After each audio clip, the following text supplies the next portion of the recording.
Our dear brothers and sisters, we pray that Allah accepts all of our efforts and righteousness. We also beseech Allah to accept the efforts.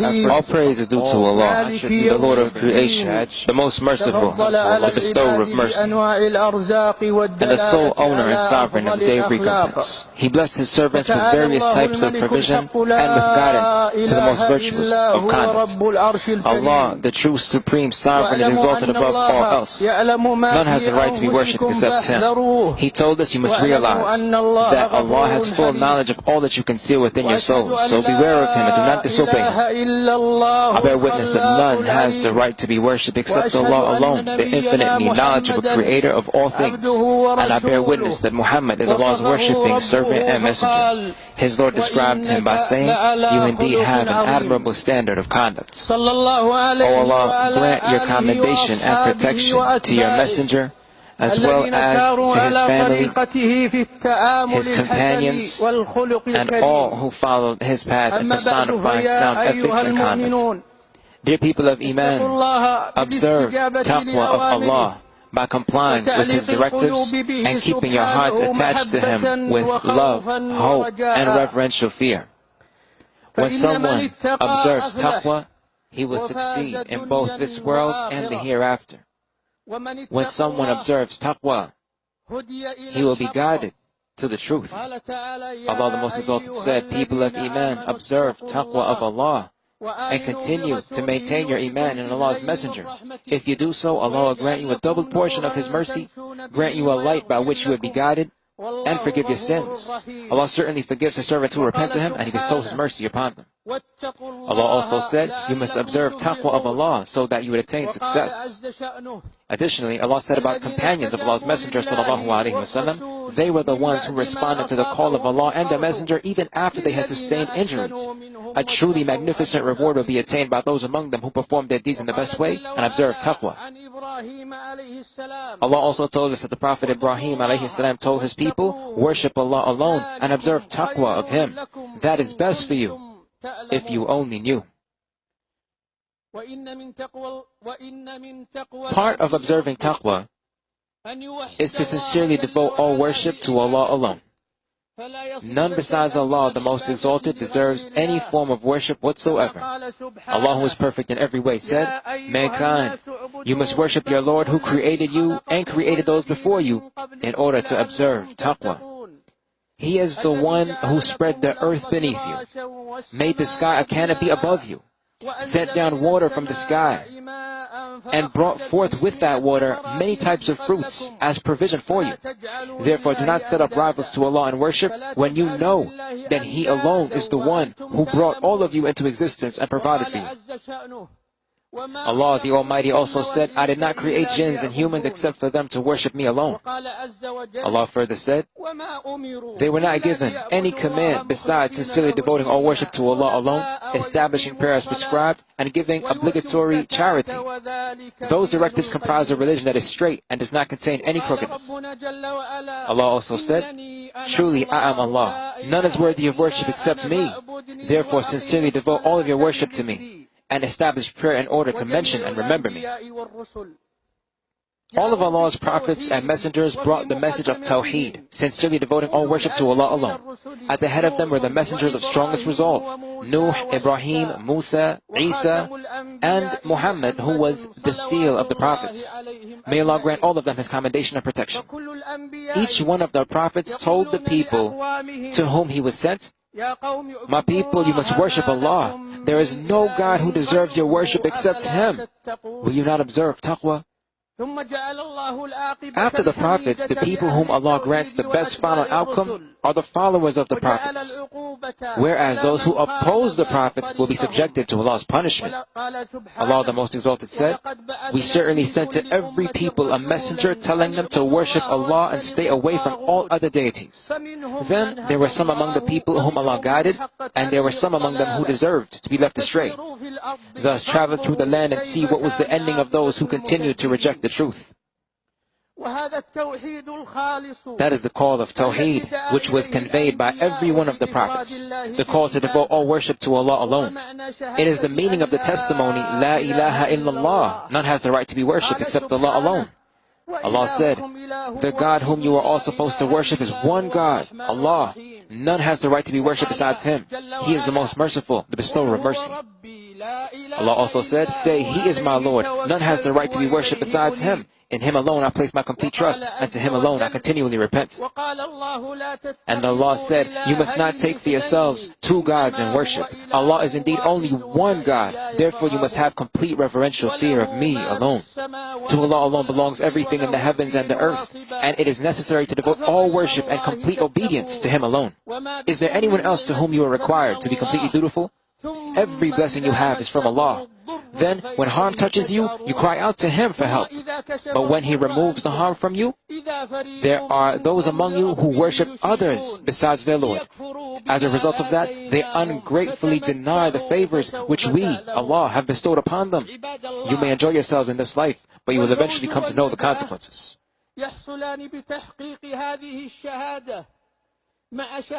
Servants of Allah, along with the aforementioned testimony, success and salvation cannot come about without the testimony that Muhammad is Allah's messenger. This testimony entails that the messenger's instructions be obeyed, the messenger's words be accepted, and that Allah only be worshipped in the way that the messenger taught.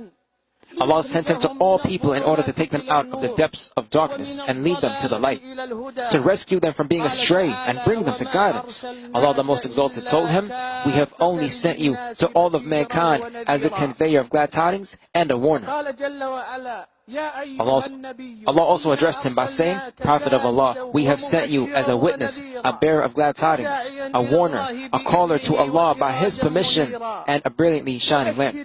Convey to the people of Iman the glad tidings that they will be granted immense bounty from Allah. Dear people of Iman, your Lord conveyed to you the glad tidings of His immense bounty. He told His Messenger ﷺ, convey glad tidings to the people who have Iman and perform righteous deeds, that in the hereafter they will be granted gardens in Jannah, under which rivers flow.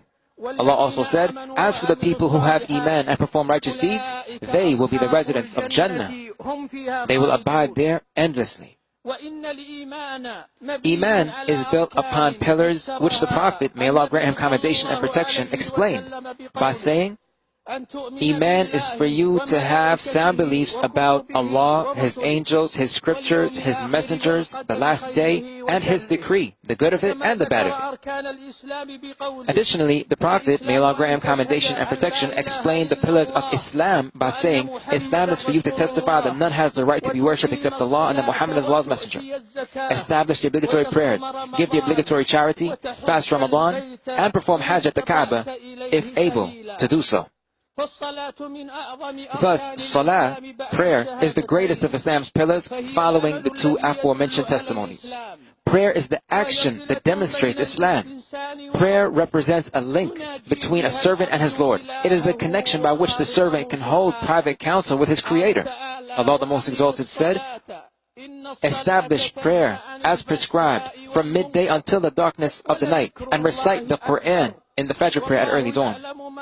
Recitation of the Quran at early dawn is certainly witness. Allah said, establish prayer as prescribed from midday until the darkness of the night, and recite the Quran in the Fajr prayer at early dawn. Recitation of the Quran at early dawn is certainly witness. In addition, Allah said, if people adhere to the Quran and establish prayer as prescribed, we would never cause the reward for those righteous deeds of theirs to be lost. As for zakah, obligatory charity, it entails giving a small portion of one's wealth in order to please Allah, console the needy, and bring about the benefits which are mentioned as it relates to the eligible recipients of zakat. Allah the Most Exalted said, establish prayer as prescribed and give the obligatory charity, and whatever good you send forth for yourselves, you shall find it with Allah. Indeed, Allah sees all things that you do. Allah also said, establish prayer as prescribed, give the obligatory charity, and obey the messenger in order to attain Allah's mercy. Another pillar of Islam is fasting the month of Ramadan. Allah the Most Exalted said, people of Iman, fasting has been prescribed for you, just as it was prescribed for those before you, so that you would attain taqwa. The fifth pillar of Islam is performing Hajj at Allah's sanctified house, if able to do so. Allah the Most Exalted said, performance of Hajj at this house is an obligation people must fulfill for Allah if able to do so. Allah also said, Hajj is in the well-known months. Thus, those who intend to perform Hajj during them must avoid intercourse and its precursors, sins in general, and disputing during Hajj. And whatever good you do, Allah surely knows it. You must take provision for yourselves, and the best provision is most certainly taqwa. Thus, people of understanding, you must observe taqwa of me. In addition, Allah's Messenger, may Allah grant him commendation and protection, said, if someone performs Hajj at this house while refraining from marital relations and their precursors, as well as sins, he shall return as sinless as he was on the day his mother gave birth to him. Dear people of Iman, with regards to performing Hajj, our Prophet, may Allah grant him commendation and protection, instructed us to emulate him. He said, learn your rites of Hajj from me. As a matter of fact, we are supposed to emulate his guidance and follow his path in all our acts of worship. And Allah made doing that a prerequisite for us attaining his love. Allah instructed his Messenger sallallahu alaihi wasallam, say to the people, if you truly love Allah, follow me. If you do so, Allah will love you and forgive your sins. Allah, who is perfect in every way, also said, you most certainly have a perfect role model in the Messenger of Allah for anyone who hopes in Allah on the last day and is engaged often in the remembrance and mention of Allah. Allah's Messenger, may Allah grant him commendation and protection, had the soundest of ethics and conduct. His Lord described him by saying, you indeed have an admirable standard of conduct. And by also saying, it was due to Allah's mercy that you were lenient in dealing with your companions. In addition, Aisha, may Allah be pleased with her, described the Prophet, may Allah grant him commendation and protection, by saying that his conduct was the Quran. The true teachings of Islam encompass the highest standard of ethics when it comes to interaction. People of our time are in great need of embodying those ethics in their financial transactions, their economic and political regulations, their educational curricula, and their academic research. Furthermore, no civilization can be a collective of righteous citizens without instilling sound ethics and conduct into the souls of its individuals. Having sound ethics and conduct protects rights and serves to refine individuals and entire societies in the best way. Our world is in urgent need of adopting proper moral standards in all facets of life. The sermon delivered by the Prophet, may Allah grant him commendation and protection, on the day of Arafat, emphasized the foundations of sound morals and conduct. The Prophet, may Allah grant him commendation and protection, forbade transgression against others. He said, indeed your lives, properties, and dignity are inviolable to one another. And he later added, do not return to misguidance after me, such that some of you strike the necks of others. Dear people of Iman, among the merits of Islam is that it advocates sound ethics and conduct. There is a hadith in the two Sahih collections in which the Prophet, may Allah grant him commendation and protection, said, indeed, among the best of you are those who have the best conduct. This shows the completeness and virtue of Islam's teachings, as well as how lofty its objectives are. Islam's directives seek to bring about all that is advantageous, minimize all that is detrimental, develop our world, and bring benefit to people. Its directives foster brotherhood, compassion, and love among Muslims. They encourage kindness, giving, and goodness over all. They also discourage oppression or aggression being directed towards anyone.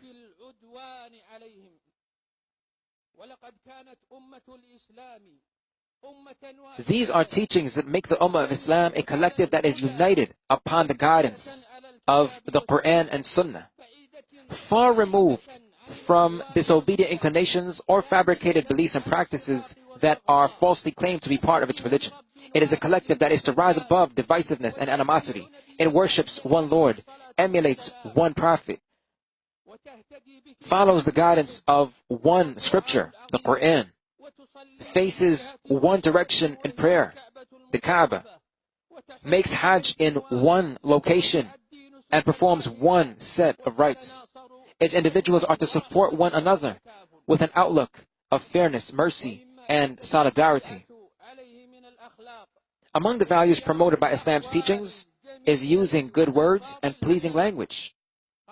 Allah the Most Exalted said, "Tell my servants to say what is best. Indeed, Shaitan sows enmity between them." Allah also said, "You must speak the best of words to people."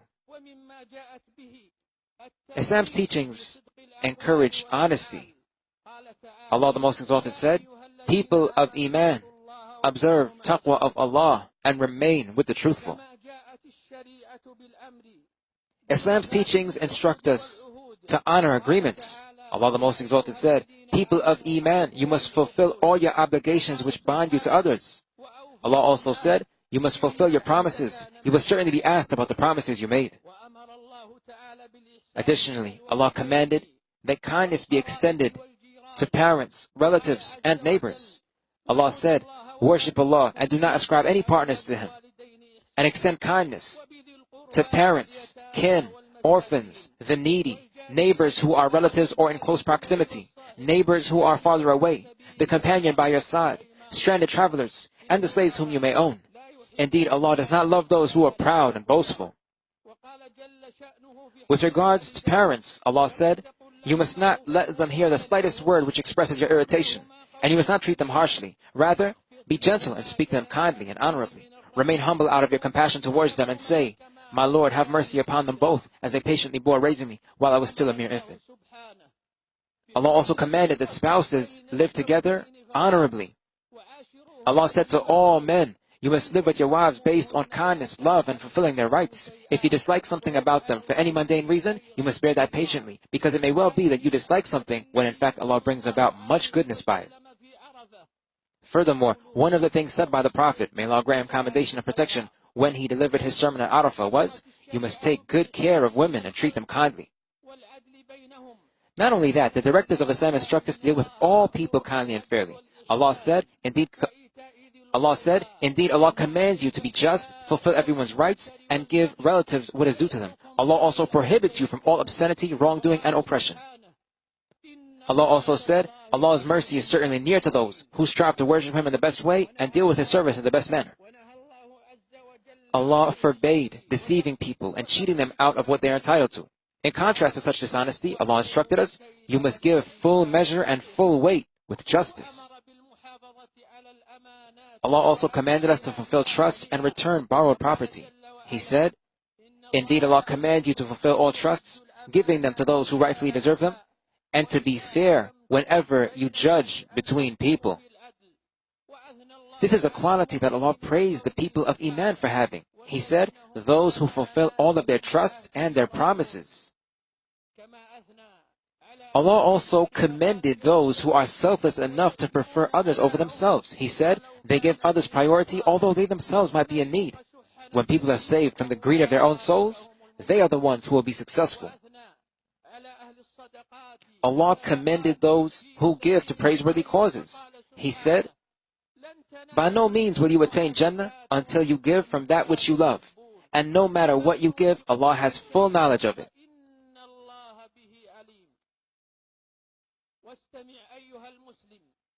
Dear Muslims, there are numerous places in the Quran where Allah mentions the reward in store for those who embody sound conduct. For instance, Allah said, "Seize every opportunity you can to attain your Lord's forgiveness and to be admitted to Jannah, whose expanse is that of the heavens and the earth, and which has been prepared for the people of taqwa." Among their qualities is that they give during both prosperity and hardship. They suppress anger, and they pardon others. Allah loves those who worship Him in the best way and also fulfill the rights of others. Dear Muslims, Allah opened the gates of repentance for His servants so that He would pardon their sins out of His grace. He said, except in the case of those who repent, have sound beliefs, and perform righteous deeds, Allah will change the sins of those people into righteous deeds. And Allah is most forgiving, bestower of mercy. Allah the Most Exalted also said, I most certainly continue to forgive those who repent, have sound beliefs, perform righteous deeds, and remain steadfast in adhering to the truth. Dear Muslims, this day of yours is an opportunity for repentance and a time when you can attain forgiveness.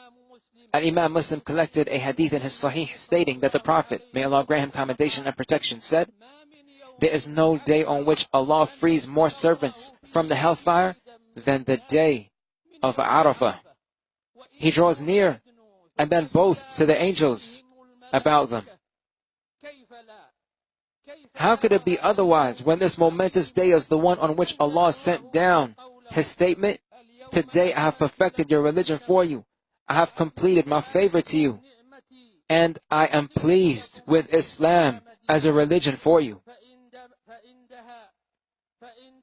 It was on this day that the morals and ethics prescribed came to completion, as did the directives of Islam, all of which comprise the most noble of qualities and merits.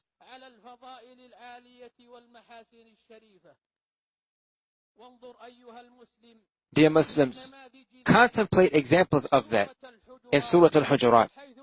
In it, Allah forbade us from believing unsubstantiated rumors. He instructed us to reconcile between hostile parties and ensure that people who transgress against others are brought back to doing what is right. He forbade us from behaving arrogantly. He also forbade us from mocking others, calling them names they despise, thinking ill of them, spying on them, and backbiting them. Our entire world is invited to review the Quran. Our entire world is invited to review the Quran in order to know the highest standard of ethics and conduct. As Allah Himself said, indeed, this Quran guides to the best path. This is why the Prophet, may Allah grant him commendation and protection, said during his sermon at Arafat, I have left something among you. So long as you adhere to it, you will not go astray. It is the Book of Allah.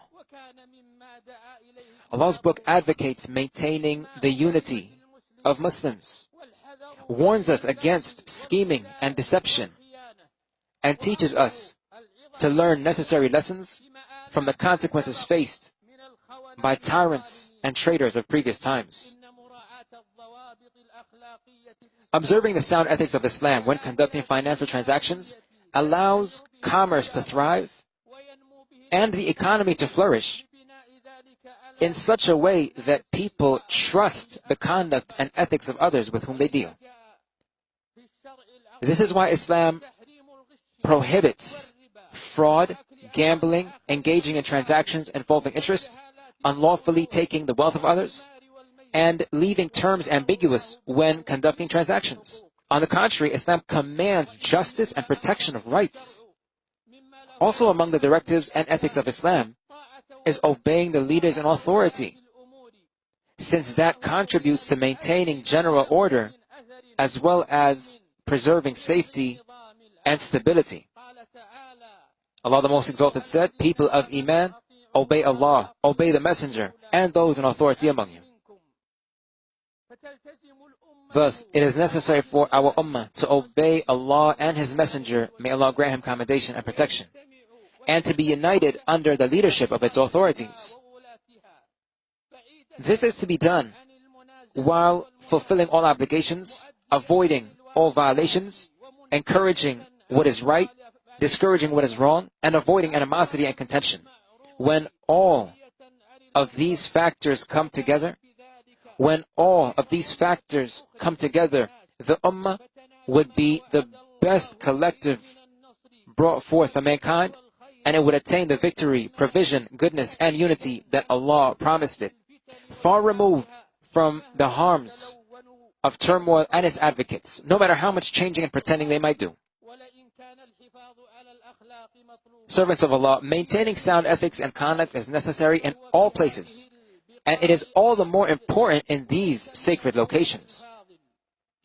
It is not part of virtuous conduct to turn Hajj into a platform for protests, propaganda, or calls to various groups and factions. When the Prophet, may Allah grant him commendation and protection, delivered his sermon at Arafat, he made it very clear that all things pertaining to Jahiliyyah, the pre-Islamic period of ignorance, were beneath his feet, completely abolished. I say to our entire world, observing sound conduct provides the best path that leads to having a dignified life. I say to leaders of our ummah, scholars of Islam, individuals in positions of authority, esteemed educators, fathers and mothers, and also everyone involved in the media, all of us are required to give the subject of sound ethics and conduct the importance it deserves. We must foster sound conduct within ourselves by training our souls to remember that Allah always sees us, to have a strong connection with the Quran,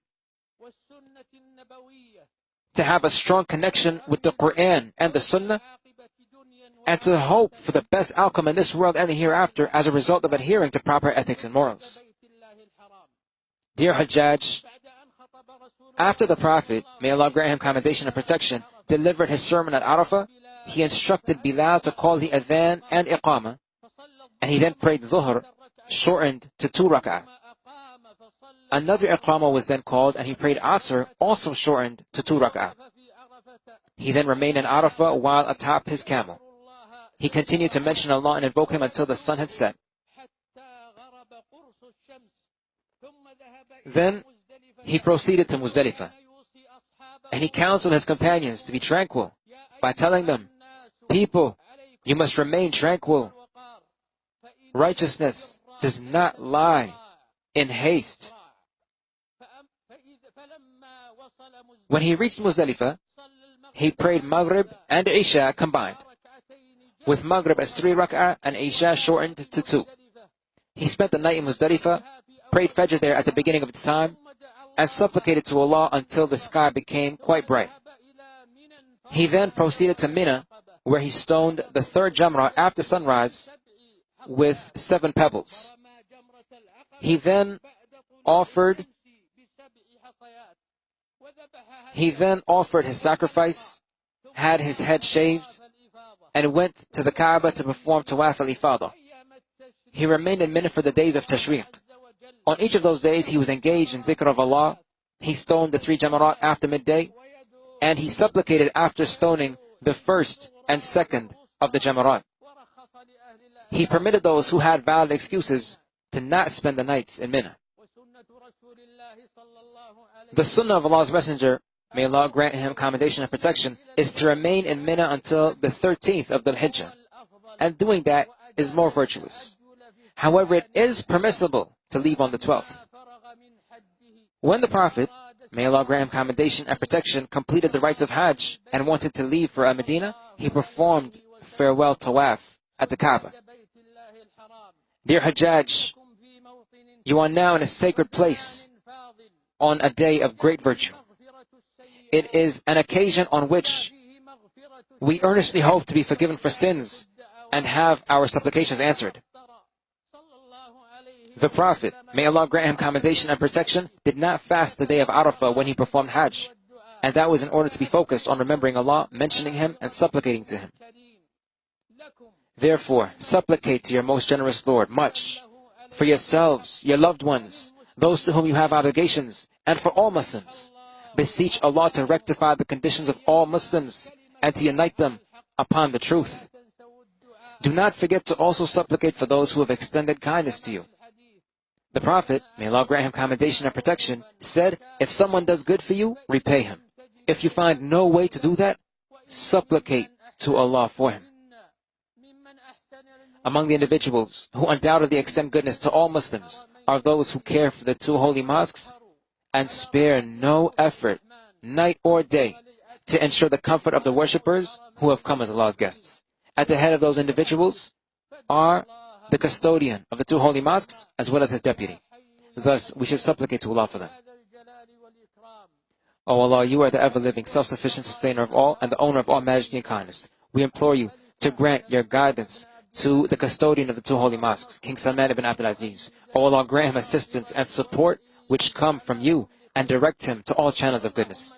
O Allah, reward him abundantly for all of the benevolence he extends to others. O Allah, bless his deputy, Crown Prince Muhammad ibn Salman. Make his deputy a means of support for him and enable him to be a channel leading to goodness for the entire ummah. O Allah, accept this Hajj from all who came to perform it. O Allah, accept this Hajj from all who came to perform it. Make things easy for the Hajjaj and protect them from anyone who may intend to harm them.